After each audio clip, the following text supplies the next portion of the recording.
Hi folks, Nick Tuckert here with the Historical Fencing Guild. As you can see, we're out in my glorious backyard. It is the middle of the night, but it's the only time I can get this done. We're going to start the second video in my rather impromptu series based on my book, The Simple Sword.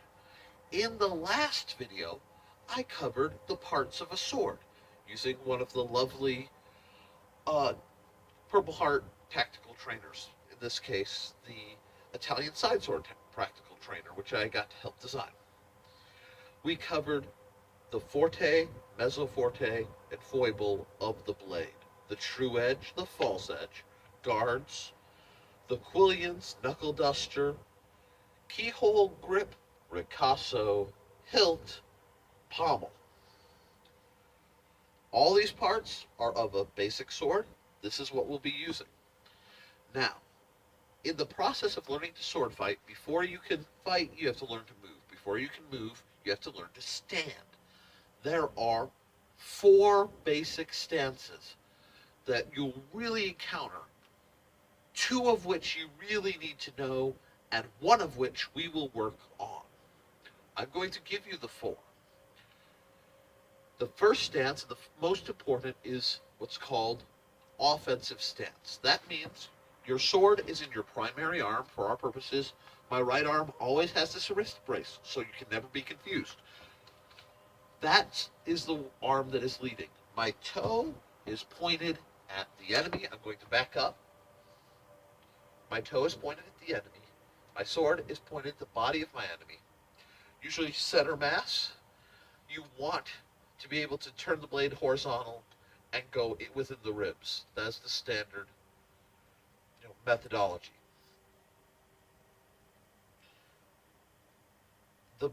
In offensive stance, the sword is, the metal is between the meat. This is what you want. This is your defense. This is your offense.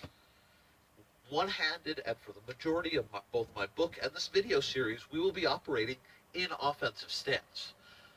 The second stance is defensive stance. Now, defensive stance makes sense when you put a dagger in this hand. But you are stepped in, your primary arm is back. This limits the amount of reach you can generate and tangles your defense, but keeps this arm very free to do things. Defensive stance is a great idea when you're trying to gain range and you want to be able to step into a lunge to go much farther than you can normally reach. Or primarily, as you see in my other videos where we're sparring, when I have a dagger in my hand and I'm using it defensively, or that riot shield I'm so fond of, or the buckler, or even another sword, my primary may be in defensive stance. Now, those are the 2 standard stances. The offensive stance, which is where we will work from, and the defensive stance, which later, when we start using multiple weapons, we'll get into. Each of these has a variant that may be used by more established swordsmen, or you see in films or something. The variant of defensive stance we're going to start with. And that, instead of being here, your arm is rotated like it's in first, so that your arm is coiled. This is called scorpion. And scorpion accomplishes a couple things really well. Chiefly, it looks cool. You have the blade up. It looks cool. This is like, oddly, a female stance. You see this a lot in film. Here.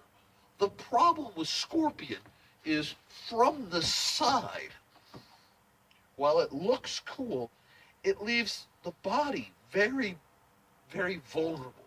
There's not much protecting it.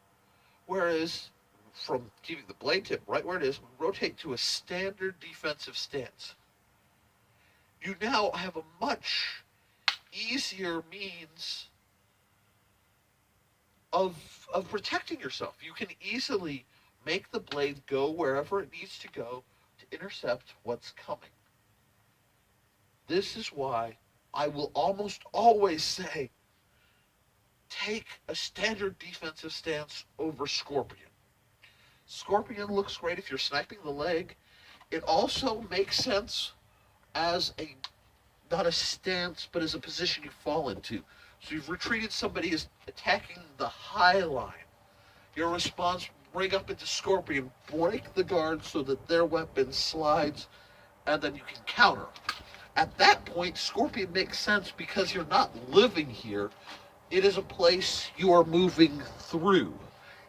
That gets very popular with, curved swords when you start dealing with very concussive, very Eastern and flourishing styles.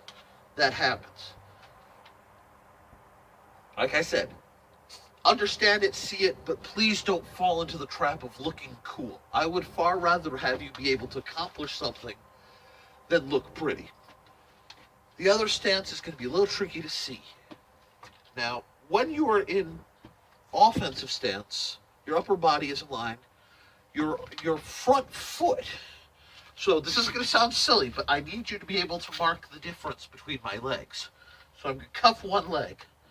That way it's white. This is my right leg. It is white. I know this looks silly, but it's to prove a visual point. In standard offensive stance, your right leg, if you're right-handed, is leading. This way you can do a lunge later, and you can do a lot of things. In what's called crossover stance, I'm starting to lose my guard ring, so I'm going to do this again. Okay. And I know, looks ridiculous, but makes the point. That front leg, which this plan is not holding out very well, that front leg, you go back and forth, and your upper body cocks back after you've retreated, so that you fight as though you're in, from the upper body, it looks like you're in defensive stance, but actually this leg is forward. So you fake your reach till they get comfortable, and suddenly you can reach much farther. It is a trick stance. It is not meant to be held long, but it looks like this. And if you don't know what you're looking at, especially with black pants, it's hard to tell if, okay, I'm in defensive stance. I'm going to fight from defensive stance. Okay, I have now switched my lower body to offensive stance. But my upper body is still over here, so that I can then fake it. Crossover stance, while uncomfortable, is a trick stance. It is a technique. But most effective if you choose to use it as a flavor, as a bit of pepper to your style. It's not something you should live in. Personally, I think it's a dirty trick, and while deception is a key part of swordplay, it's not something that a beginner really needs to be worrying about.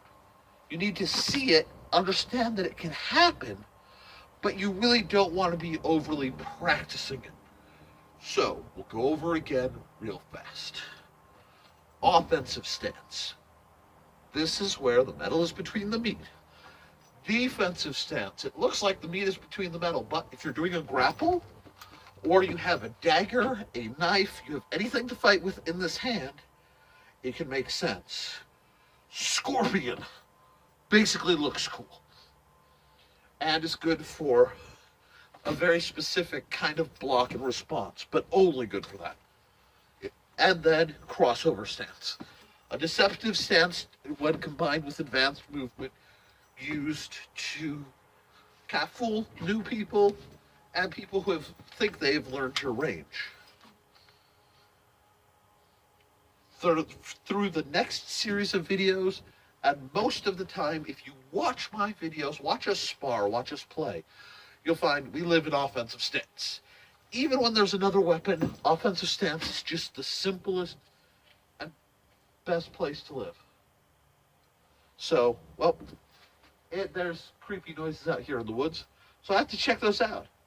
I hope you have a wonderful night, and as always, support your local swordmaster.